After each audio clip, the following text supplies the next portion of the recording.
Hello दोस्तों, मैं कृष्ण आर्या और आप देख रहे हैं आपका अपना यूट्यूब चैनल आर्या कोचिंग। जैसा कि आप जानते हैं, आप यहां पर पढ़ रहे हैं इंटरमीडिएट की मैथ और फिजिक्स क्लास बहुत ही सरल और यूनिक तरीके से। तो आज हम आप लोगों के लिए लेके आए हैं इंटरमीडिएट की फिजिक्स क्लास। और आजकल हम लोग फिजिक्स में पढ़ रहे हैं एक न्यूमेरिकल की सीरीज, मतलब चैप्टर वाइज न्यूमेरिकल्स, और वो न्यूमेरिकल्स जो कि बोर्ड एग्जाम के लिए बहुत ही इंपॉर्टेंट है। ठीक है, तो आज की क्लास आप लोगों के लिए बहुत इंपॉर्टेंट होने वाली है, क्योंकि आज हम लोग पढ़ने वाले हैं चैप्टर नंबर 6 के वो न्यूमेरिकल्स जो बोर्ड एग्जाम की दृष्टि से वेरी वेरी इंपॉर्टेंट, मतलब मोस्ट इंपॉर्टेंट है। हम कह सकते हैं कि इस लेवल का या फिर इस प्रकार का क्वेश्चन आता ही एग्जाम में। ठीक है, तो आप लोग बस रेडी हो जाइएगा पढ़ने के लिए। और उससे पहले मैं कहना चाहूंगा कि अगर आपने अभी तक इस चैनल को सब्सक्राइब नहीं किया है तो सब्सक्राइब करिए और अपना प्यार हम पर बरसाइए, जिससे हम आप लोगों के प्यार की ऊर्जा से ही हम आपके सामने आते रहें और आपको ऐसे ही पढ़ाते रहें। ठीक है, तो चलो आज की क्लास को स्टार्ट करें। और हाँ, बेल आइकन दबाना मत भूलिएगा, क्योंकि बहुत सारे बच्चे सब्सक्राइब तो कर लेते हैं लेकिन बेल आइकन नहीं दबाते हैं। तो प्रॉब्लम ये होती है, जब नया वीडियो जाता है तो उनको अपडेट नहीं मिल पाता है, नोटिफिकेशन नहीं मिल पाता है, जिससे फिर उनकी अच्छे से तैयारी नहीं हो पाती और फिर बच्चों की कमेंट आती है सर डेली वीडियो डालिए। ठीक है, तो एक काम करिएगा, बेल आइकन आप जरूर दबा लीजिएगा, जिससे आपको सारी नोटिफिकेशन मिलती रहेंगी और आप अच्छे से यहाँ पर पढ़ाई कर पाएंगे। तो चलो स्टार्ट करते हैं आज की क्लास। आज की क्लास में हम लोग चैप्टर नंबर 6 के न्यूमेरिकल्स पढ़ने वाले हैं और एक एक करके हम सारे न्यूमेरिकल्स देखने वाले हैं। ध्यान से देखिएगा, आज का पहला न्यूमेरिकल मैं आप लोगों के सामने पढ़ रहा हूं और सुनिएगा, बहुत ही इजी है। लेकिन न्यूमेरिकल बताने से पहले मैं एक आपको बात बता देता हूं कि चैप्टर नंबर 6 में ज्यादा न्यूमेरिकल्स किस फॉर्मूले पर बेस आता है, तो मैं आपको बता देता हूं। आपको सबसे पहले पता होगा फैराडे का प्रथम नियम, जिसे हम न्यूमैन का नियम भी कहते हैं, फैराडे का नियम, जिसमें विद्युत वाहक बल का एक फार्मूला हम लोगों को पता चलता है कि विद्युत वाहक बल E इज इक्वल टू होता है minus delta phi B upon delta T. यहां पर डेल्टा फाई बी का मतलब क्या है, तो डेल्टा फाई बी का मतलब है यहां पर चुंबकीय फ्लक्स, चुंबकीय फ्लक्स में परिवर्तन, अपान डेल्टा टी का मतलब है समय अंतराल। ओके, तो यहां पर ये हमें बात क्लियर हो जाती है। और n यहां पर साथ में हो जाता है, यदि उस कुंडली में फेरों की संख्या अगर n है तो n हम लोग लगा लेते हैं, मल्टीप्लाई कर देते हैं n से। अगर n नहीं दिया है तो कोई टेंशन नहीं है, केवल हम E is equal to minus delta phi B upon delta T लगाएंगे। यदि n दिया है, मतलब फेरों की संख्या दी गई है कुंडली में, ऐसी सिचुएशन में हम n से मल्टीप्लाई कर देते हैं। ठीक है, तो एक ये फॉर्मूला आप लोगों के लिए बहुत ही इंपॉर्टेंट रहेगा न्यूमेरिकल की दृष्टि से। उसके बाद में स्वप्रेरकत्व और अन्योन्य प्रेरकत्व के जो फॉर्मूले हैं उन पर भी हम लोग एक बार ध्यान दे लेते हैं। ठीक है, अगर हम बात करें स्वप्रेरकत्व तो L का फॉर्मूला क्या होता है, तो L इज इक्वल टू होता है E माइनस का E अपान में delta I upon delta T. ये फॉर्मूला होता है L is equal to minus E upon delta I upon delta T. Most important formula है यहाँ पर। E L क्या है, स्वप्रेरकत्व है, कुंडली का स्वप्रेरकत्व, स्वप्रेरण गुणांक आपने पढ़ा ही होगा, तो वही बात है, स्वप्रेरण गुणांक बोले या फिर स्वप्रेरकत्व बोले, बात एक ही है। E यहाँ पर विद्युत वाहक बल है, डेल्टा I धारा में परिवर्तन है और डेल्टा T जो है वो समय अंतराल है। ओके, तो मेरे ख्याल से आपको ये फॉर्मूला क्लियर होगा। अगर हम यहीं से E का फॉर्मूला निकालें तो E इज इक्वल टू बन जाएगा माइनस का L into delta I upon delta T. Okay, तो ये फॉर्मूले आप लोग याद रखेंगे। इसके बाद में एक और अन्योन्य प्रेरकत्व का जो फार्मूला होता है वो क्या होता है, तो अन्योन्य प्रेरकत्व की अगर हम बात करें तो M इज इक्वल टू होता है माइनस E, ठीक है, अपान में delta I upon delta T. ये प्राथमिक कुंडली में, तो ये द्वितीयक कुंडली का विद्युत वाहक बल होता है। ठीक है, अगर प्राथमिक कुंडली में धारा परिवर्तन की दर एकांक है तो उस स्थिति में द्वितीयक कुंडली के सिरों पर जो विद्युत वाहक बल उत्पन्न होता है उसी को हम अन्योन्य प्रेरकत्व या फिर अन्योन्य प्रेरण गुणांक कहते हैं। तो ये इस तरह से हम लोग फॉर्मूला कह सकते हैं। ये दोनों सेम फॉर्मूला है। यहाँ पर एक ही कुंडली होती है तो E1 E2 लिखने की आवश्यकता नहीं होती है। यहाँ पर एक कुंडली के कारण दूसरी कुंडली में जब धारा उत्पन्न होती है उसे हम अन्योन्य प्रेरण कहते हैं, अन्योन्य प्रेरकत्व M होता है। तो minus E2 upon delta I upon delta T, इसमें कोई दिक्कत नहीं है, मेरे ख्याल से आप कर पाएंगे। या फिर हम डायरेक्टली यही फॉर्मूला लगाएंगे E upon delta I upon delta T, फिर भी हम लोग आंसर तो ले आएंगे। ठीक है, तो चलो देखते हैं। इसी का अगर हम E2 निकालें, E2 मतलब यहां पर इस तरह से निकालें, मतलब विद्युत वाहक बल, द्वितीयक कुंडली के सिरों पर जो विद्युत वाहक बल उत्पन्न होगा वह विद्युत वाहक बल E2 इक्वल टू क्या होगा, माइनस जैसे यहां पर किया था m इंटू में delta I1 upon delta T. Okay, तो ये फॉर्मूला इस तरह से हम लोग इस्तेमाल कर सकते हैं और बहुत ही इंपॉर्टेंट है ये फॉर्मूले, क्योंकि अभी हम लोग जब न्यूमेरिकल लगाने वाले हैं तो यही फॉर्मूले इसमें इस्तेमाल होने वाले हैं। ठीक है, तो आप लोग ध्यान से देख लीजिएगा, इन फॉर्मूलों को नोट कर लीजिएगा और आसानी से उसके बाद में हम लोग न्यूमेरिकल सॉल्व कर पाएंगे। चलो स्टार्ट करते हैं अपनी क्लास को, और न्यूमेरिकल एक एक लेकर के मैं चलो यहाँ पर लिखा रहने देता हूँ इस टाइप में ये जो फॉर्मूले हैं। एक काम करता हूं, मैं इधर साइड में फॉर्मूला नोट कर देता हूं, जिससे कोई प्रॉब्लम भी नहीं जाएगी, हम लोग इधर लगाते रहेंगे। ठीक है, तो ध्यान से देखिएगा, E इज इक्वल टू होता है माइनस n इंटू में delta phi B upon delta D. ये मैंने एक फॉर्मूला नोट कर दिया, जिससे हम क्या बोलते हैं, फैराडे के प्रथम नियम से हम लोगों ने फॉर्मूला पाया था। L is equal to minus E upon में delta I upon delta t होता है, या फिर हम इसी को कहते हैं कि इसको हम लोग क्या लिख देते हैं, E इज इक्वल टू बन जाता है minus L into delta I upon delta T. Okay, शायद यहां पर बोर्ड चमक रहा हो, मैं एक बार देख लेता हूं अगर ठीक है मेरे ख्याल से। ठीक है, इसके बाद में अब m की बात कर देता हूं, m वाला फॉर्मूला यहां पर लिख देता हूं, m is equal to minus E2 upon में delta I1 upon delta T, या फिर हम इस फॉर्मूले को लिखें, या फिर विद्युत वाहक बल द्वितीय कुंडली के सिरों पर जो उत्पन्न होता है माइनस m इंटू में delta I1 upon delta T. Okay, तो ये फॉर्मूले हम लोगों के लिए बहुत ही इंपॉर्टेंट होने वाले हैं आज की दृष्टि से। चैप्टर नंबर 6 में जो भी न्यूमेरिकल्स होंगे इन्हीं फॉर्मूले पर बेस आते हैं। ठीक है, तो चलो देखते हैं हम लोग आगे न्यूमेरिकल्स कैसे हम लोग सॉल्व करने वाले हैं। बहुत ही इजी न्यूमेरिकल होता है, बड़े नंबर का दे देता है, लेकिन मेन चीज इसमें होगा कि आपको न्यूमेरिकल को समझना है और कैसे सॉल्व करना है, बस इस पर डिपेंड होता है पूरा सिस्टम। ठीक है, तो आप लोगों को करना क्या है, क्वेश्चन को समझना बहुत ही इंपॉर्टेंट हो जाता है, लगाना ज्यादा इंपॉर्टेंट नहीं होगा, क्योंकि इसमें कैलकुलेशन ज्यादा कठिन नहीं होता है, बस आपको समझना बनता है। ठीक है, तो चलो देखते हैं। क्वेश्चन नंबर 1 मैं आप लोगों के सामने पढ़ रहा हूं, उसको सुनिएगा ध्यान से, उसकी वैल्यू नोट करिएगा और उसके बाद में इसको लगाने का प्रयास करिए। क्वेश्चन नंबर दिया है 5 हेनरी के एक प्रेरक में, 5 हेनरी के एक प्रेरक में 0.1 सेकंड में धारा 12 एम्पियर से बदलकर 7 एम्पियर हो जाती है। प्रेरक में कितना विद्युत वाहक बल उत्पन्न होगा? दोबारा क्वेश्चन को सुनेंगे और इसकी वैल्यू नोट करेंगे। ठीक है, 5 हेनरी के एक प्रेरक में, तो प्रेरक मतलब प्रेरकत्व दिया गया है 5 हेनरी। पहला क्वेश्चन आज का, प्रेरकत्व दिया है 5 हेनरी अर्थात L, जिसे हम कहेंगे 5 हेनरी। ओके, 5 हेनरी के एक प्रेरक में 0.1 सेकंड में कितने समयांतराल की बात कर रहा है? 0.1 सेकंड, अर्थात समयांतराल डेल्टा टी है 0.1 सेकंड में।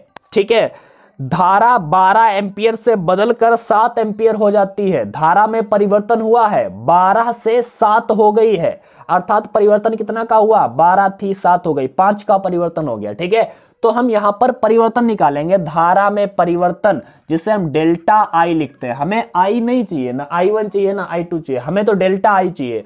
डेल्टा आई क्या होता है तो हमेशा याद रखना I2 माइनस I1 करते हैं, बाद वाली से पहले वाली, मतलब 12 से 7 हो गई है अगर धारा, तो 7 से 12 घटाएंगे, कितना डेल्टा आई निकल के आएगा? तो डेल्टा आई 7 माइनस 12 अर्थात 5 एम्पियर हो गई। डेल्टा आई कितना? 5 एम्पियर। ठीक है, तो 12 एम्पियर से बदलकर 7 एम्पियर हो जाती है। प्रेरक में कितना विद्युत वाहक बल उत्पन्न होगा? कितना विद्युत वाहक बल उत्पन्न होगा मतलब E आपसे पूछ दिया गया है, और आपको नॉर्मली आपको दूर से फॉर्मूला दिख रहा होगा, विद्युत वाहक बल L is equal to minus L into delta I upon delta T. ये सारी वैल्यूज हमारे सामने दी गई हैं। तो हम यहां पर प्रेरित विद्युत वाहक बल E का फॉर्मूला लगा देंगे, हिंदी में आप लिख देना प्रेरित विद्युत वाहक बल, इनको भी हिंदी में लिख दिया करना तो ज्यादा बेहतर है। मैं यहां पर ऐसे ही लगा रहा हूं, E is equal to minus L into में delta I upon delta T. ये हमारे पास फॉर्मूला है, इस फॉर्मूले का इस्तेमाल करके हम लोग सॉल्व करेंगे। E is equal to minus L, L कितना है? 5 हेनरी है, तो 5 इंटू डेल्टा आई कितना है हमारा? सो डेल्टा आई है 5 एम्पियर। ठीक है, अपान में डेल्टा टी का वैल्यू है 0.1, तो E इज इक्वल टू बन जाएगा 25 और यहाँ पर 0.1 दशमलव हटाइए 0 बढ़ाइए अर्थात E बराबर में माइनस का 250 वोल्ट ये हमारा विद्युत वाहक बल आ जाएगा। और इतना ही सा छोटा सा क्वेश्चन था और ये क्वेश्चन करीब 3 नंबर में आता है। तो मेन चीज है क्वेश्चन को समझना, ठीक है। तो इस क्वेश्चन को बहुत ही आसानी से आप समझ भी सकते थे। अगर ये फॉर्मूले आपके मेंटेन है तो आप आसानी से कर पाएंगे। मेरे ख्याल से अब आपको कोई प्रॉब्लम नहीं होगी इस क्वेश्चन में, आप लोग लगा सकते हैं। तो चलो अब हम लोग आज का लेंगे दूसरा क्वेश्चन। ओके, ऐसे ही आप लोग मेहनत करते रहिएगा, ढूंढ ढूंढ के सवाल लगाइएगा। आप अनसॉल्व सॉल्व कर रहे हो या फिर कुछ भी सॉल्व कर रहे हो, कोई भी पेपर मिले, अगर देखिएगा चैप्टर नंबर 6 का कोई भी न्यूमेरिकल दिया है तो आप उठाइएगा। आज की क्लास पढ़ने के बाद में आप उसको उठाएंगे और आप देखेंगे कि आप उस क्वेश्चन को सॉल्व करने लगेंगे, ठीक है। बहुत ही आसान है, बस प्रॉब्लम सिर्फ यहीं पर आती है कि अगर आप क्वेश्चन समझ नहीं पाते हैं तो प्रॉब्लम आती है, ठीक है। और मेरे ख्याल से अब आप समझने का प्रयास करेंगे तो आप अच्छे से समझ पाएंगे। चलो क्वेश्चन अगला देखते हैं। अगला क्वेश्चन दिया गया है, यदि प्राथमिक कुंडली में प्रवाहित 3 एम्पीयर की धारा को 0.001 सेकंड में शून्य कर दिया जाए तो द्वितीय कुंडली में 15,000 वोल्ट का विद्युत वाहक बल प्रेरित होता है। एक कुंडली में धारा परिवर्तन किया जा रहा है और दूसरी कुंडली में प्रेरित विद्युत वाहक बल उत्पन्न होता है। इसका मतलब ये अन्योन्य प्रेरण की घटना है। कुंडली के बीच में अन्योन्य प्रेरण गुणांक हमें ज्ञात करना है, जिसे m कहते हैं, वो हमें ज्ञात करना है। जरा वैल्यू नोट करते हैं क्या क्या दिया गया है। क्वेश्चन में दिया गया है 3 एम्पीयर की धारा को, तो धारा कितनी है भाई, 3 एम्पीयर। प्राथमिक कुंडली में धारा बहेगी, द्वितीय कुंडली के सिरों पर विद्युत वाहक बल उत्पन्न होगा, ठीक है। तो 3 एम्पीयर की धारा को, धारा है 3 एम्पीयर, I मतलब है 3 एम्पीयर, I1 जो है वो 3 एम्पीयर है, ठीक है। बताया गया है 3 एम्पीयर की विद्युत धारा को 0.001 सेकंड में शून्य कर दिया जाता है। कितने सेकंड में, समयांतराल दे दिया गया है 0.001 सेकंड में शून्य कर दिया गया, धारा को शून्य कर दिया गया। 3 एम्पीयर थी, इतने सेकंड में वो 0 एम्पीयर हो जाती है। हमें I1 I2 नहीं चाहिए होता है, हमें सो डेल्टा I चाहिए होता है, तो हम लोग डेल्टा I लगाएंगे। Delta I is equal to क्या हो जाएगा, so delta I is equal to बनेगा I2 माइनस I1 अर्थात 0 माइनस 3, इसे हम लिख सकते हैं माइनस का 3 एम्पीयर। ओके, और ये प्राथमिक कुंडली में धारा बह रही होती है इसलिए डेल्टा I1 कर देते हैं, ठीक है। द्वितीय कुंडली की डेल्टा I2 होती है, लेकिन यहाँ पर हमें द्वितीय कुंडली के सिरों पर विद्युत वाहक बल उत्पन्न होगा, इसलिए हम लोग ऐसे लिखेंगे, ठीक है। तो मेरे ख्याल से ये आगे हम पढ़ते हैं और इसको सुनिएगा। कर दिया जाता है तो द्वितीय कुंडली में 15,000 वोल्ट का विद्युत वाहक बल प्रेरित होता है। 15,000 का विद्युत वाहक बल मतलब E कितने का, 15,000 का विद्युत वाहक बल प्रेरित होता है। 15,000 वोल्ट का विद्युत वाहक बल प्रेरित होता है। कुंडली के बीच अन्योन्य प्रेरण गुणांक ज्ञात कीजिए। m हमें ज्ञात करना है, अन्योन्य प्रेरण गुणांक। मेरे ख्याल से आपको सारी वैल्यूज दिख रही होंगी। द्वितीय कुंडली के सिरों पर विद्युत वाहक बल उत्पन्न होता है, इसलिए इसे हम E2 लिखेंगे। द्वितीय कुंडली के सिरों पर विद्युत वाहक बल E2। प्राथमिक कुंडली में धारा परिवर्तन कितना हुआ है, डेल्टा I1 जो हमें दिया है। अब आप ध्यान से देखें, m निकालना है तो हमारे पास फॉर्मूला साफ दिया गया है, ठीक है। तो हम लिखेंगे, यहाँ पर फॉर्मूला इस्तेमाल करेंगे, m is equal to minus E2 upon में लिखेंगे delta I1 upon delta T, और m इज इक्वल टू ये बनेगा हमारा माइनस का E2 का वैल्यू है हमारे पास 15,000 अपान में दिया गया है डेल्टा I कितना है हमारे पास -3 और इसके अपान में दिया गया है डेल्टा T का वैल्यू है 0.001। अब ये 0.001 पलट करके ऊपर आएगा तो हम इसे लिख पाएंगे m इक्वल -15,000 इंटू में 0.001 अपान में माइनस का 3, माइनस से माइनस कैंसल आउट कर दो, दशमलव हटाओ और भाई 3 जीरो बढ़ा दो, 3 अंक बाद है। अब ये 3 जीरो काट भी दो, ठीक है। तो m इज इक्वल टू 15 और 1 का मल्टीप्लाई 15 बटे में है 3 और इसको कैंसल आउट करेंगे तो आएगा 5 और ये इसका जो मात्रक होता है, यूनिट होता है हेनरी, तो 5 हेनरी ये निकल के आ गया है हमारा आंसर, ठीक है। कितना इजी क्वेश्चन है, और ये भी 3 नंबर में क्वेश्चन पूछ दिया जाता है। तो देख रहे हैं ना कितना इजी क्वेश्चन 3 नंबर में पूछ दिया जाता है। अब हम लोग आगे चले ना, अब कोई प्रॉब्लम है इसमें? नहीं होनी चाहिए मेरे ख्याल से, तो नहीं होनी चाहिए। चलो अब हम लोग आगे चलते हैं और अगला क्वेश्चन आज की क्लास का लेते हैं। बहुत ही इजी है, बस आपकी ये फॉर्मूले, ये जो मैंने 3 फॉर्मूले बताए हैं, 4-5 फॉर्मूले, जो भी आप समझे, ठीक है, जो भी क्या समझे यार सामने है, ठीक है। तो बस इतने कंप्लीट कर लेंगे। तो चैप्टर नंबर 6 का अगर न्यूमेरिकल आता है तो इन्हीं पर बेस आता है, बस घुमा घुमा के पूछता है और कुछ नहीं, ठीक है। तो चलो क्वेश्चन नंबर 3 आज की क्लास का क्वेश्चन नंबर 3 हम लोग देखने वाले हैं। क्वेश्चन नंबर 3 में जो बोला गया है, ध्यान से सुने, एक प्रेरक में धारा I बराबर 5 + 16 t से व्यक्त की जाती है, जहां I तथा t समय क्रमशः एम्पियर व सेकंड में है। प्रेरित विद्युत वाहक बल 10 मिलीवोल्ट का है। ओके, ज्ञात कीजिए नंबर 1 स्वप्रेरकत्व और नंबर 2 प्रेरक में t बराबर 1 सेकंड पर संचित ऊर्जा। ये हमें 2 चीजें ज्ञात करनी है। ध्यान से सुनेंगे एक बार। हमने क्या बताया, इसमें दिया गया है प्रेरित में धारा जो है, धारा का इक्वेशन दिया है I = 5 + 16 t, ठीक है। I = 5 + 16 t से व्यक्त किया जाता है, जहां I तथा t क्रमशः एम्पीयर व सेकंड में है। प्रेरित विद्युत वाहक बल, प्रेरित विद्युत वाहक बल मतलब E बराबर में 10 मिलीवोल्ट आपको दिया गया है, और मिलीवोल्ट को वोल्ट में बदलते हैं तो 10 × 10⁻³ वोल्ट, या फिर हम इसे केवल और केवल 10⁻² वोल्ट लिख सकते हैं, ठीक है। तो ये हमारा E है, प्रेरित विद्युत वाहक बल इतना 10 मिलीवोल्ट का है। ज्ञात कीजिए नंबर 1 स्वप्रेरकत्व। नंबर 1 आपको ज्ञात करना है स्वप्रेरकत्व, जिसे हम स्वप्रेरण गुणांक L कहते हैं। और नंबर 2 पर हमें एक और चीज ज्ञात करनी है, जिससे बताया गया t बराबर 1 सेकंड पर संचित ऊर्जा। t बराबर 1 सेकंड, अर्थात हम कह सकते हैं कि t = 1 सेकंड पर संचित ऊर्जा आपको ज्ञात करनी है, U, ठीक है। तो चलो देखते हैं। सबसे पहले तो L हमें ज्ञात कर रहा है। हमारे पास L के लिए एक फॉर्मूला है, L = -E/ΔI/ΔT। प्रॉब्लम यहां पर सिर्फ इतनी है, E तो दिया है लेकिन ΔI/ΔT नहीं दिया है। ये क्या है भाई? तो यहां पर हम ये तो I है, धारा है, हमें धारा में परिवर्तन की दर चाहिए। ΔI/ΔT का मतलब क्या है? धारा में परिवर्तन की दर। अब ΔI/ΔT को हम DI/dt भी लिख सकते हैं, आप लोग इतना तो समझते ही होंगे। तो हम लोग फॉर्मूला लगाने वाले हैं L इक्वल में -E अपान में क्या लिखेंगे? DI/dt।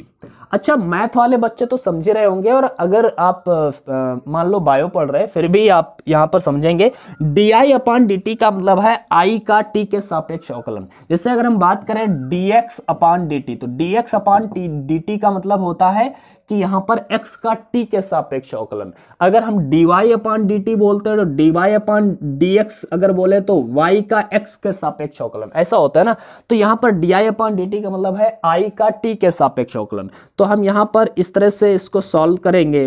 L = -E लिखे, अपान में d/dt लिखा, और I का यहां पर वैल्यू di था तो I की जगह पर I का वैल्यू 5 + 16t, ठीक है। ये DI/dt। अब D/dt का मतलब है t के सापेक्ष अवकलन करना है, तो कर देते हैं और यहां पर वैल्यू रख देते हैं। तो L = क्या बनेगा? E का वैल्यू क्या है भाई? तो हमारे पास दिया है 10⁻², ठीक है। अपान में इसका अवकलन कर दीजिए। इसका अवकलन करेंगे तो क्या बन जाएगा? 5, किसी भी कांस्टेंट वैल्यू का अवकलन, 5 हो, 10 हो, 15 हो, 20 हो, सबका 0 होना है, तो 0 + 16 t जिसके सापेक्ष अवकलन करते हैं उसका अवकलन 1 होता है। x के सापेक्ष अवकलन अगर कर रहे हैं तो x का अवकलन 1 हो जाएगा, t के सापेक्ष कर रहे हैं तो t का अवकलन 1। तो हम ये कह सकते हैं कि यहां पर L का वैल्यू -10⁻², अपान में क्या हो जाएगा? 16, और इसको जरा कैंसिल आउट करेंगे। यहां पर 1/16 अगर हम माने तो ये क्या बनना चाहिए भाई? बताइए जरा, आप ही बता दे। इसको हम लोग लिख सकते हैं 1/16 है, गुणे में 10⁻² है, वो भी माइनस का है। चलो इतना लिख दिया, कोई प्रॉब्लम नहीं है। L = दशमलव लगाया, 10 हुआ, फिर दशमलव लगाया मतलब दशमलव नहीं, 0 लगाया 100 हुआ, 16 पंचे 80, 16 छक्का 96 होता है, 16 छक्का 96, ठीक है। तो बचेगा 4, उसके बाद में 16 दूना 32, फिर 16 पंचे 80, इस तरह से होगा, इंटू 10⁻⁻2, ठीक है, इतना हुआ ना। इसके बाद में हम क्या करेंगे, दशमलव को यहाँ पर कर दें 6.25, तो ये 10⁻⁻4 हो जाएगा, और ये हेनरी, ये हमारा आंसर आ जाएगा, ठीक है। तो L is equal to 6.25 into 10⁻⁻4 henry, ये हमारा एक आंसर आ गया। उसके बाद में t बराबर 1 पर ऊर्जा पूछी है। अब t बराबर 1 पर ऊर्जा हम कैसे निकालेंगे, तो हमारे पास ऊर्जा के लिए फॉर्मूला है, किसी संचित ऊर्जा U बराबर होता है हाफ LI²। चलो ये फॉर्मूला मैंने आपको नहीं बताया था, चलो अभी लिख देते हैं, हाफ LI²। ये पूछ देता है तो अब पूछ दिया है तो लिख दिया भाई, क्या दिक्कत है हमारे पास, ठीक है। U इज इक्वल टू अभी 1/2 रखेंगे, L का वैल्यू है 6.25 इंटू 10⁻⁻4, और I का वैल्यू यहां पर दिया है 5 + 16t, 5 + 16t का square, okay. So U is equal to हो जाएगा 1/2 इंटू 6.25 10⁻⁻4। t का वैल्यू दिया था भाई t बराबर 1 पर, t बराबर 1 पर पहुंचा है तो t की जगह पर 1 रखने हैं, तो 16 इंटू 1 16 रहेगा, 16 और 5 21, 21 का स्क्वायर हो जाएगा, ये 21 का स्क्वायर। और इसको कैलकुलेट करके आप लोग बताएंगे हमें क्या आंसर है। अब थोड़ा सा आप लोगों के लिए काम है, करिए तुरंत और अभी कमेंट करके बताएंगे, ठीक है। तो तुरंत बताइएगा आप लोग कमेंट करके क्वेश्चन नंबर 3 का आखिर आपने क्या आंसर निकाला है, यू का, ठीक है, मतलब संचित ऊर्जा का। चलो अब आगे चलते हैं, और आगे चल के हम लोग आज की क्लास का तीसरा सवाल देखने वाले, तीसरा नहीं चौथा है, ठीक है। तो चौथा सवाल देखने वाले हैं, आज की क्लास का चौथा सवाल। क्वेश्चन बहुत ही इजी है और आसानी से अगर आप समझेंगे तो कर पाएंगे, ठीक है। चुंबकीय इसमें जो क्वेश्चन दिया है कि चुंबकीय क्षेत्र का फ्लक्स एक बंद चालकीय लूप में समय के साथ समीकरण, चुंबकीय फ्लक्स का समीकरण फाई इज इक्वल टू दिया है AT² plus BT plus C, ये दिया गया है, के अनुसार परिवर्तित होता है। ABC के मात्रक ज्ञात कीजिए। सबसे पहले आपको ज्ञात करना है ABC के मात्रक, इन तीनों के आपको मात्रक बताना है। इसके बाद में बताया है A बराबर, यदि A बराबर, सेकंड में आपको बताना क्या है, यदि A बराबर 0.3, इसके बाद में बताया है, और B बराबर 0.6 एंड C बराबर 0.8, ठीक है, हो तो T बराबर 2 पर सेकंड पर प्रेरित विद्युत वाहक बल की गणना कीजिए। T बराबर 2 सेकंड पर विद्युत वाहक बल अर्थात E की गणना कीजिए, ठीक है। तो चलो ये सवाल हम लोग सॉल्व कर लेते हैं, कैसे करना है ये हम लोग अभी देख रहे हैं, ठीक है। ध्यान से देखिएगा, सबसे पहले ABC के मात्रक बताना है। तो एक बात याद रखिएगा कि हमेशा इधर वाले जब कोई भी इक्वेशन होता है तो हर इक्वेशन में एक बात होती है कि जो किसी एक पक्ष का मात्रक होता है वही दूसरी पक्ष का मात्रक होता है। तो हम कह सकते हैं इधर वाले पक्ष का मात्रक फाई का मात्रक, और इधर AT² plus BT plus C का मात्रक, ये दोनों मात्रक हमेशा सेम होने वाले हैं, ठीक है। तो ये मात्रक सेम होंगे तो हम लोग देखेंगे। अब ये मात्रक अगर सेम है तो ये कैसे हैं, ध्यान से देखिएगा। एक बात याद रखिएगा कि अगर इक्वेशन दिया गया है प्लस में यहाँ पर AT² plus BT plus C, तो हर पार्ट का जो मात्रक होगा वो फाई के इक्वल होगा, ये होता है, ये आप लोगों ने सजेशन फर्स्ट ईयर में आप लोगों ने पढ़ा होगा, ठीक है।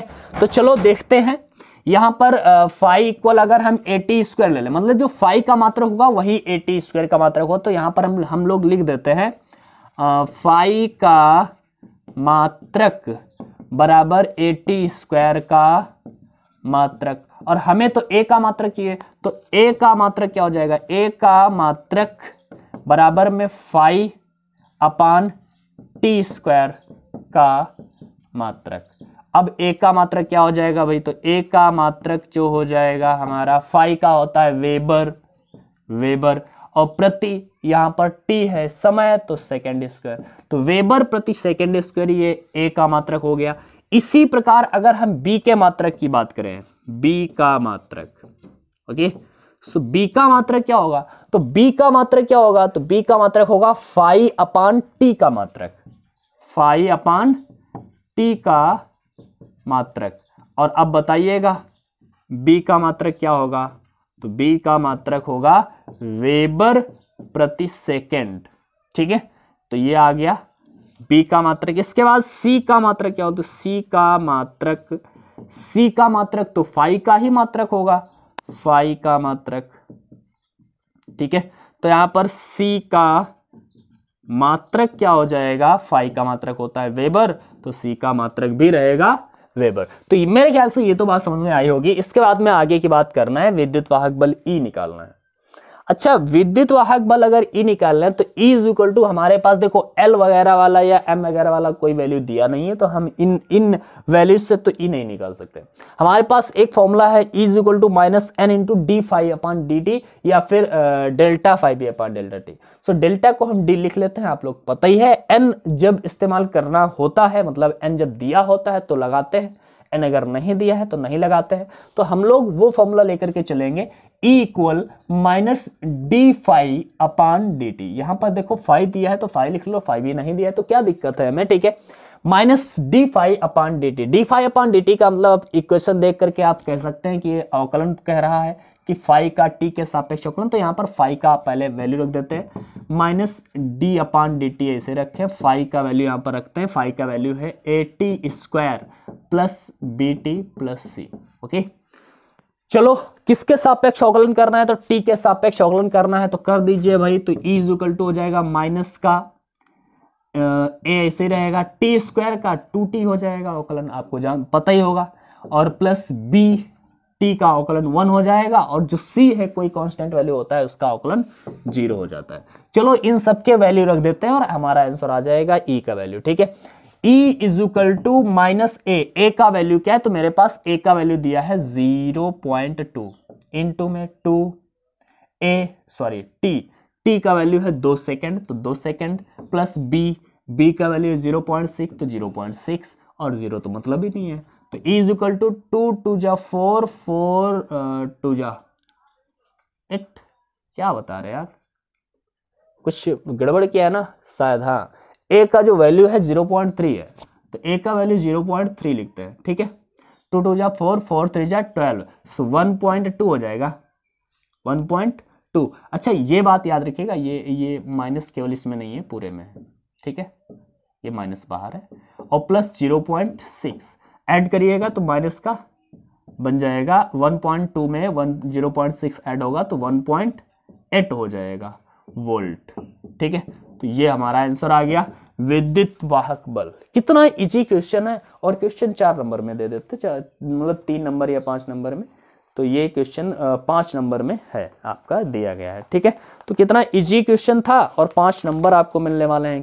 क्वेश्चन नंबर देखो कितना इजी क्वेश्चन होता है, बस आपको जरूरत क्या है, जरूरत है केवल आपको समझना है कि क्वेश्चन को कैसे सॉल्व करना है। तो चलो देखते हैं आज की क्लास का अगला क्वेश्चन, अगले क्वेश्चन को भी सॉल्व करते हैं, और इसके बाद में आप चाहे जहां जाएं, एग्जाम में जो क्वेश्चन आएगा चैप्टर नंबर 6 से बस इसी लेवल का आएगा, इतना याद रखें, ठीक है। कोई टेंशन नहीं है, आप कोई भी भ्रम में डाले, आप भ्रम में ना पढ़ें, आराम से आप यहाँ पर पढ़ें, कोई टेंशन नहीं है। आपके जो फ्रेंड्स हैं उनको भी लेकर के आए यहाँ पर, बताएं उनको कि यहाँ पर आप न्यूमेरिकल की अच्छी तैयारी कर सकते हैं। ऑलरेडी हम लोग पिछली वाली क्लासेस में चैप्टर नंबर 1 से लेकर के चैप्टर नंबर 5 तक पढ़ा चुके हैं, चैप्टर नंबर 6 आज हम लोग पढ़ रहे हैं। तो आप लोग क्या करेंगे, आप लोग अगर देखना चाहते हैं, अगर आपने नहीं देखे हैं वो वीडियोज़ या फिर वो क्लासेस नहीं पढ़ी हैं, तो आप जाइएगा डिस्क्रिप्शन में, वहाँ पर एक प्लेलिस्ट दी होगी शुरुआत में ही, न्यूमेरिकल प्लेलिस्ट, ठीक है, एक लिंक दिया होगा वहां पर, और उस लिंक पर आप क्लिक करेंगे तो वहां पर प्लेलिस्ट में पहुंच जाएंगे, उसमें चैप्टर वाइज आपको वीडियोस मिल जाएंगे, न्यूमेरिकल्स आप अच्छे से तैयार कर सकते हैं, ठीक है। तो चलो देखते हैं आज का अगला क्वेश्चन जो है हमारा क्वेश्चन नंबर 5, ठीक है। ध्यान से देखिए, इसमें दिया है एक कुंडली का क्षेत्रफल 100 सेंटीमीटर स्क्वायर है। कुंडली का क्षेत्रफल मतलब ए से लिखते हैं क्षेत्रफल, 100 सेंटीमीटर स्क्वायर है। अगर हम इसको मीटर स्क्वायर में लिखें तो 100 सेंटीमीटर को हम मीटर में बदलते हैं तो 10⁻² से मल्टीप्लाई करते हैं, लेकिन सेंटीमीटर स्क्वायर है तो 10⁻² का स्क्वायर होगा, 10⁻4 से गुणा करना पड़ेगा। अब ये मीटर स्क्वायर में हो जाएगा तो a = बन जाएगा 10⁻² मीटर स्क्वायर। केवल इतना हो जाएगा क्योंकि 100 है यहाँ पर, इसका 2 घात कम हो जाएगा। ठीक है, तो ये हमारा दिया गया है कि एक कुंडली का क्षेत्रफल 100 सेंटीमीटर स्क्वायर है तथा उसमें 500 फेरे हैं। फेरे हैं मतलब फेरों की संख्या दी है, n = 500। ठीक है, ये 500 फेरे हैं। यदि कुंडली के तल के लंबवत चुंबकीय क्षेत्र 0.1 सेकंड में, कितने सेकंड में, समयांतराल दिया है 0.1 सेकंड में, 0.1 सेकंड में 0.2 वेबर प्रति मीटर से घटकर 0 हो जाता है। परिवर्तन हुआ है, चुंबकीय क्षेत्र में परिवर्तन हुआ है। कितना, 0.2 था वेबर प्रति मीटर स्क्वायर, इससे घट करके 0 हो गया। अर्थात चुंबकीय फ्लक्स, चुंबकीय क्षेत्र में जो परिवर्तन हुआ है वह चुंबकीय क्षेत्र में जो परिवर्तन हुआ है वो कितना हुआ है, 0.2 वेबर प्रति मीटर स्क्वायर से घटकर, मतलब B1 से B2 नहीं बल्कि B2 से B1 घटाना होता है, घटकर 0 हो गया है। अर्थात डेल्टा B = 0 हो गया है। कितने से, 0.2 वेबर प्रति मीटर स्क्वायर से घटकर। तो हम कह सकते हैं B = माइनस का बचेगा 0.2 वेबर प्रति मीटर स्क्वायर। ठीक है, तो ये हमारा चुंबकीय फ्लक्स हो गया, चुंबकीय क्षेत्र हो गया। इसके बाद बताया तो कुंडली में प्रेरित विद्युत वाहक बल का औसत मान ज्ञात कीजिए। विद्युत वाहक बल अर्थात E का औसत मान आपको ज्ञात करना है।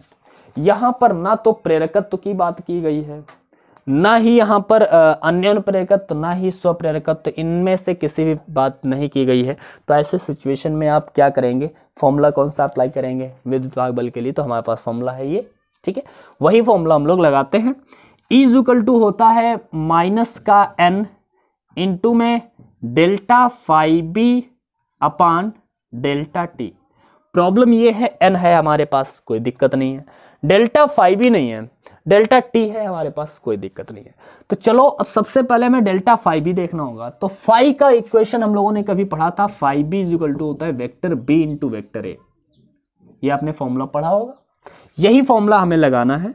E = -n इंटू में डेल्टा फाई बी की जगह पर vector b into vector a अपान में, वेक्टर नहीं लगाते हैं यहाँ पे, डेल्टा टी। ओके, इतना हो गया। अब हम लोग क्या करेंगे, E = -n, n का वैल्यू रख दो भाई। तो n का वैल्यू क्या है, 500 रखा। डेल्टा b हमारे पास कितना है, माइनस का 0.2 इंटू में a हमारे पास कितना है, 10⁻², अपान में डेल्टा टी कितना है, 0.1। तो दशमलव से दशमलव कैंसिल आउट हो गया, 500 का 2 से मल्टीप्लाई करें और माइनस माइनस प्लस हो जाएगा, तो ये पूरा 1000 आ जाएगा, इंटू में 10⁻²। अच्छा, -2 अगर घाते इसमें खत्म कर दें इसके साथ में तो बचेगा 10। तो ये उत्तर आ जाएगा हमारा 10 वोल्ट, और ये हमारा आंसर है। कितना इजी है, बहुत इजी है, और ये 5 नंबर में क्वेश्चन दिया है। ठीक है, बहुत इजी क्वेश्चन आता है 5 नंबर में, बस आपको समझना है कि कौन सा फॉर्मूला अप्लाई करना है। यहीं पर प्रॉब्लम आ जाती है कि ये बच्चे कभी कभी नहीं सोच पाते हैं कि यहाँ पर अब डेल्टा फाई भी नहीं दिया है तो अब क्या करें। आपको अभी लग रहा होगा कि हाँ हम कर लेते, खुद ही कर लेते, लेकिन अगर आपके सामने ऐसे ही अचानक क्वेश्चन आ जाता तो हो सकता है कि आप नहीं कर पाते। ठीक है, तो चलो आप लोग अगर यहाँ पर पढ़ते रहेंगे तो आसानी से कर पाएंगे, कोई टेंशन वाली बात नहीं है, आप लोग ऐसे ही पढ़ाई करते रहे। तो चलो अगला क्वेश्चन आज की क्लास का हम लोग लेते हैं और देखते हैं उसे हम लोग कैसे सॉल्व करेंगे। चलो क्वेश्चन नंबर 6। क्वेश्चन नंबर 6 मैं पढ़ता हूं। यहां पर दिया है समीप रखी कुंडली के एक युग्म का अन्योन्य प्रेरकत्व 1.5 हेनरी है। अन्योन्य प्रेरकत्व कितना है, 1.5 हेनरी। अन्योन्य प्रेरकत्व को हम लोग m से लिखते हैं, अन्योन्य प्रेरण गुणांक जिसे बोलते हैं, 1.5 हेनरी है। ओके, आगे बताया यदि एक कुंडली में 0.5 सेकंड में धारा 0 से 20 एम्पियर तक परिवर्तित होती है। 0.5 सेकंड में, कितने सेकंड में समयांतराल दिया है 0.5 सेकंड में धारा 0 से कितनी 20 एम्पियर तक परिवर्तित होती है। 0 थी 20 एम्पियर हो गई, तो धारा जो में परिवर्तन जो हुआ है वो I2 माइनस I1 से हम लोग निकालते हैं। सो डेल्टा I बराबर 0 से 20 हुआ है, तो 20 है हमारा I2, 0 I1, तो ये 20 एम्पियर ये हमारी डेल्टा I आ गई। ठीक है, अब ये डेल्टा I1 का है, प्राथमिक कुंडली में धारा में परिवर्तन होगा तो द्वितीय कुंडली के सिरों पर विद्युत वाहक बल उत्पन्न होता है, ये हम लोगों को पता है। ठीक है, तो ये हो गया। इसके बाद में बताया है तो दूसरी कुंडली में से बद्ध चुंबकीय फ्लक्स में परिवर्तन ज्ञात कीजिए। दूसरी कुंडली में बद्ध चुंबकीय फ्लक्स में परिवर्तन ज्ञात कीजिए, मतलब दूसरी कुंडली में जो चुंबकीय फ्लक्स का परिवर्तन हुआ है डेल्टा फाई 2 आपको ज्ञात करना है। ठीक है, चलो अब देखते हैं कैसे ज्ञात करते हैं। प्राथमिक कुंडली में धारा में परिवर्तन हो रहा है, द्वितीय कुंडली में जो विद्युत वाहक बल उत्पन्न होगा वो कितना होगा। अगर विद्युत वाहक बल निकाल लेंगे तो फिर हम वैद्युत फ्लक्स भी चुंबकीय फ्लक्स भी निकाल सकते हैं। तो सबसे पहले हम लोग निकालते हैं E2, बाद में φ2 निकल आएगा। E2 का फॉर्मूला हमारे पास है, m की बात की है इसमें, तो m E2 इक्वल हमारे पास फॉर्मूला होता है E2 इक्वल माइनस का m इंटू में delta I1 upon delta t। चलो सब कुछ दिया है, कोई टेंशन नहीं है, लेकिन हमें निकालना है डेल्टा φ2, E2 नहीं निकालना है। तो हमारे पास एक E का फॉर्मूला रहता है, E is equal to delta phi upon delta T. n तो तब लगाते हैं जब दिया होता है, यहां पर नहीं दिया है तो n से हमारा कोई लेना देना नहीं है। Delta phi upon delta T, यहां पर हम लोग E is equal to minus delta phi upon delta T लगाते हैं, माइनस डेल्टा फाई, फाई का मतलब अब बताएंगे आप, तो डेल्टा फाई का मतलब φ2 कर लेंगे यहां पर अपान डेल्टा टी। ठीक है, इक्वल में माइनस का m इंटू में delta I1 upon delta T. अच्छा, डेल्टा टी से डेल्टा टी कैंसिल आउट भी कर सकते हैं, कोई दिक्कत नहीं है। माइनस से माइनस कैंसिल आउट कर दो, डेल्टा φ2 इक्वल में आया m इंटू में डेल्टा I1 और डेल्टा φ2 इक्वल में m का वैल्यू दिया है हमारे पास 1.5 हेनरी और डेल्टा I1 दिया है 20 एम्पियर। तो ये जो मिलेगा मिलकर के क्या बन जाएगा, डेल्टा φ2 इक्वल 20 बन गया 30 वेबर। तो ये आ गया है डेल्टा φ2। कितना इजी है, 5 नंबर का क्वेश्चन दिया था। देखने में क्वेश्चन कठिन था, लगाने में बिल्कुल भी कठिन नहीं था, लेकिन अगर आप थोड़ा सा मिस अंडरस्टैंडिंग कर देंगे तो फिर आप इसे नहीं लगा पाएंगे। बहुत ही इजी क्वेश्चन है, 5 नंबर में क्वेश्चन दे देता है। मेन चीज है क्वेश्चन को समझना, और अगर क्वेश्चन समझ गए तो फिर इसमें कैलकुलेशन कठिन नहीं होता है। इस जो एक्सरसाइज में हम कह सकते हैं कि इस चैप्टर नंबर 6 में कैलकुलेशन न्यूमेरिकल में बहुत ही कठिन नहीं मिलने वाला, बहुत ही सरल मिलेगा, आप आसानी से कर पाएंगे। बस आपको समझना होगा कि हमें यहाँ पर कैसे इसे सॉल्व करना है। ठीक है, तो मेरे ख्याल से आपको आज की क्लास तो पसंद आई होगी। अगर पसंद आई है तो तुरंत वीडियो को लाइक करिएगा, कमेंट करके जरूर बताइएगा कि आपको क्लास ये कैसी लगती है, क्योंकि आपके जब पॉजिटिव कमेंट्स आते हैं तब हमारे अंदर जो उत्साह आता है, जो एनर्जी उत्पन्न होती है, बस उसी एनर्जी के साथ में हम आप लोगों के सामने आते रहते हैं। आप लोगों को ऐसे ही पढ़ाते रहेंगे, आगे भी पढ़ाते रहेंगे। बस अगर चैनल सब्सक्राइब नहीं किया है तो चैनल को सब्सक्राइब करिए, अपने दोस्तों के साथ भी शेयर करिए, उनको भी लाइए इस प्लेटफॉर्म पर, जिससे वो भी अच्छे से यहाँ पर न्यूमेरिकल की तैयारी कर सकें। ठीक है, तो आज की क्लास में बस इतना ही। नेक्स्ट क्लास में हम लोग अगले चैप्टर के कुछ न्यूमेरिकल्स के साथ में, बहुत ही इंपॉर्टेंट जो होंगे उन न्यूमेरिकल्स के साथ में मिलेंगे। तब तक के लिए गुड बाय, पढ़ाई करते रहिए।